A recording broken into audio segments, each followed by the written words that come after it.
मक्खन की तरह मुंह में घुल जाने वाले कोफ्तों की रेसिपी शेयर करूंगी। यहाँ पे 500 ग्राम बारीक कीमा लिया है, उसमें स्पाइसेस ऐड करेंगे। 2 स्लाइस लेके क्रम्स बना लेंगे। 2 प्याज चॉप करके उनका पानी अच्छे से निचोड़ लेंगे, वो शामिल करेंगे और बहुत अच्छे से मिक्स करेंगे। एक अंडा भी शामिल किया है।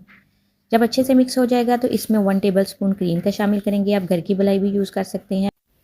कीमे को बहुत अच्छे से मिक्स करेंगे और तमाम मीट बॉल रेडी कर लेंगे। ऑयल पहले ही गर्म करने के लिए रख दिया था। कोफ्तों को फ्राई करेंगे। फ्राई करने के बाद जैसे ही इनके कलर आएगा इनको निकाल लेंगे। सेकंड स्टेप में तमाम चीज़ों को मीडियम टू लो फ्लेम पे फ्राई कर लेंगे ताकि इनका कच्चापन ख़त्म हो जाए।